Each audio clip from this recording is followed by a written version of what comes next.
ये बंदा है जेरेमी मीक्स। अगर तुम लुक्स मैक्सिंग कम्युनिटी में काफ़ी टाइम से हो तो तुम्हें इसके बारे में ज़रूर पता होगा, लेकिन अगर तुम्हें नहीं पता तो मैं थोड़ा बता देता हूँ इसके बारे में। इस बंदे ने एक क्राइम किया था और इसे जेल ले जा रहे थे और इसके मग शॉट बहुत ज़्यादा वायरल हो गए और उसके बाद मॉडलिंग एजेंसी इसके पीछे पड़ गई भाई बिल्कुल। और जैसे ही जेल से बाहर निकला उसी दिन इसे मॉडलिंग एजेंसी ने हायर कर दिया just because of his good looks.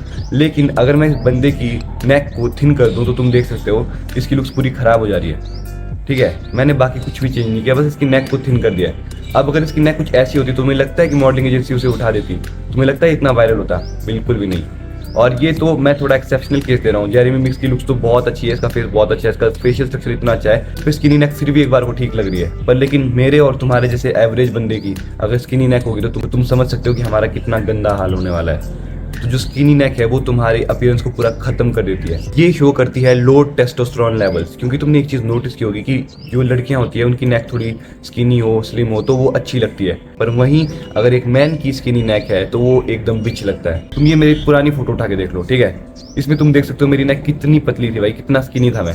और अब अगर तुम मेरी फोटो देखोगे तो तुम देख सकते हो कि मेरी नेक पहले से तो काफी इंप्रूव हो गई है। मैं नहीं बोल रहा कि मेरी एकदम माइक टाइसन जैसी थिक नेक है, पर कंपैरेटिवली पहले से मैंने अपनी नेक को इंप्रूव कर दिया और तुम भी इंप्रूव कर सकते हो। तो मैं तुम्हें एक बेसिक नेक एक्सरसाइज बताने वाला हूँ जो कि मेरे लिए वर्क की है और तुम्हारे लिए भी जरूर करेगी। बहुत सारे यूट्यूबर तुम्हें बोलेंगे कि तुम्हें नेक वेट लेना है अपने सर में और उसके बाद ऐसे कर्ल करने। भाई बिल्कुल ऐसी बकचोदी मत करना, इससे तुम्हारे नेक में क्रैम्प पड़ जाएगा भाई, बहुत दिक्कतें हो जाती है, इससे तुम्हें आगे जाके दिक्कत हो सकती है, तुम्हें इससे सर्वाइकल की प्रॉब्लम हो सकती है, जिंदगी भर तुम्हें नेक हिलाने में प्रॉब्लम हो सकती है। मैं तुम्हें बेसिक एक्सरसाइज बताता हूँ, तुम्हें बस अपने नेक को साइड में हल्का से इतना करना, बस ऐसे ऐसे ऐसे ऐसे और फ्रंट और बैक को ऐसे। बस भाई यही एक्सरसाइज तुम करते हो ना, इसे तुम डेली 10 से 15 मिनट करते हो ना तो तुम्हें 6 महीने में रिजल्ट पक्का मिलेंगे। वेट नेक पे बिल्कुल मत डालना भाई, हमारी नेक ऐसे वेट डालने के लिए नहीं बनी है, हम लोग ऐसे इवॉल्व नहीं हुए कि हम नेक पे वेट डालते हुए कुछ वर्कआउट करें, ठीक है। तो जो भी तुम्हें जिम वाले बंदे बोल रहे हैं इस गलती मत करना, मैं पर्सनली खुद ट्राई करके बैठा और मेरे नेक में इतना गंदा स्ट्रेन पड़ा था, 3 महीने तक मैंने नेक की एक्सरसाइज नहीं की थी और मैं गला तक नहीं मुड़ा पा रहा था, सोने में तक दिक्कत हो रही थी मुझे। तो अब ये मैं बस बेसिकली ये सिंपल एक्सरसाइज करता हूँ, इससे तुम्हारी नेक की मोबिलिटी भी बढ़ेगी, तुम्हारा पोस्चर भी अच्छा होगा, प्लस तुम्हारी नेक मसल भी डेवलप होगी। अब नेक मसल तुम्हारी ये देखो, अगर तुम ऐसे करोगे तो ये जो एरिया है पूरा ये नेक मसल है, ये मेरा है लेफ्ट और ये है राइट, ठीक है। इससे ये दोनों मसल ट्रेन हो जाती है। बस अगर तुम जल्दी के चक्कर में ज़्यादा वेट उठाओगे तो इससे तुम्हें डैमेज हो सकता है। धीरे धीरे करो, स्लोली प्रोग्रेस करो और तुम्हें रिजल्ट जरूर मिलेंगे। अब गाइज मैं बात करने वाला हूँ दूसरी चीज़ जो तुम्हें फिक्स करनी होगी, वो होती है गाइज ये।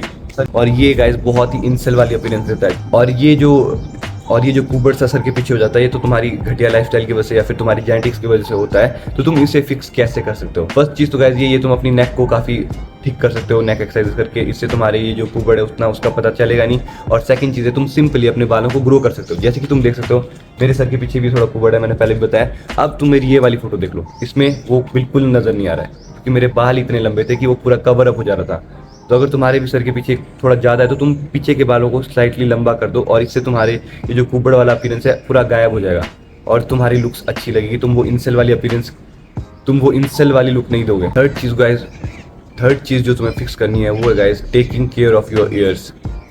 थर्ड चीज़ गाइज जिसका तुम्हें ध्यान रखना है वो है अपने कानों को साफ रखना। और ये जो मैं बोल रहा हूँ ना, और ये मैं ऐसे ही नहीं बोल रहा हूँ भाई, ट्रस्ट मी, मैंने 90% मैन को देखा है जिनके कान के आसपास पीला पीला कुछ ना कुछ लगा रहता है या फिर काला काला लगा रहता है, क्योंकि वो अपने कान को साफ करते ही नहीं।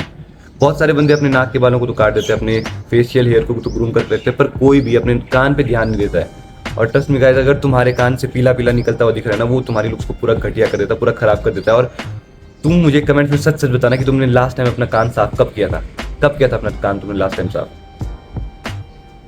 तुम में से कई बंदे ऐसे होंगे जिन्होंने महीनों से साफ नहीं किया होगा, कुछ तो ऐसे होंगे जिन्होंने सालों से भी नहीं किया होगा साफ, क्योंकि हम लोग अपने कानों का ध्यान नहीं रखते। और ये गाइस बहुत ही एक डिस्गस्टिंग लुक देता है। अगर लड़कियां देख ले कि तुम्हारे कान में आसपास ये पीला पीला लगा है तो तुम एक अजीब से मतलब अनहाइजीनिक बंदे लगते हो।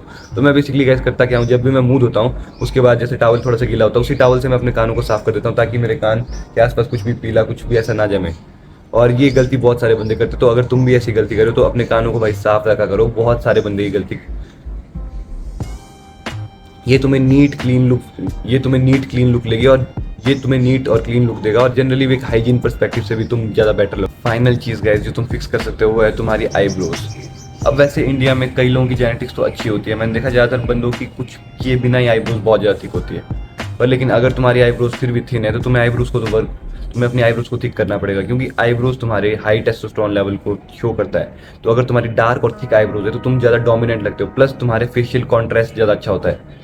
तुम समझो कि मतलब अगर तुम्हारा, तुम खुद समझो कि जब तुम्हें कोई एकदम से देखेगा तो तुम्हारी वो डार्क थिक आईब्रोज तुम्हारे फेस पे कितना अच्छा कॉन्ट्रास्ट लाएगी, तुम एकदम अच्छे लगोगे, ठीक है। तो तुम्हें अपनी आईब्रोज को सही करना पड़ेगा। इसके लिए तुम बेसिकली कर क्या सकते हो, तुम डर्मा रोलर का यूज़ कर सकते हो, प्लस तुम कास्टर ऑयल यूज़ कर सकते हो, या अगर तुम्हें और भी ज़्यादा अर्जेंसी है, तुम्हें अपने आईब्रोज को जल्दी फिक्स करना है तो तुम माइनॉक्सिडिल का भी यूज़ कर सकते हो। पर माइनॉक्सिडिल से थोड़ी इरिटेशन हो सकती है, तो उसे थोड़ा सा तुम डिल्यूट करके तुम अपनी आईब्रोज पे लगाना। अपने आईब्रोज पे लगाना, इससे तुम्हारी आईब्रोज फिक्स हो जाएगी और तुम ज़्यादा मैस्कुलिन और ज़्यादा डोमिनेंट लगोगे।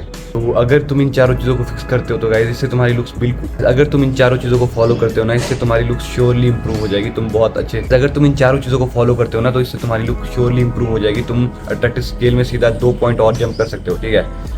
इसमें पर लेकिन ये जो मैंने तुम्हें चारों पॉइंट बताए, इसमें तुम्हें 6 महीने लगने वाले हैं एटलीस्ट। तो तुम्हें 6 महीने तक इसमें कंसिस्टेंटली एफर्ट डालने पड़ेंगे पेशेंस के साथ। बस ये जो मैंने कान को साफ करने वाला पॉइंट बताया वो तो तुम्हें एक दिन में कर सकते हो, बाकी तो तुम्हें इसमें टाइम लगने वाला है। तो बी पेशेंट और अपने ऊपर वर्क करते रहो। See you in the next video guys, bye.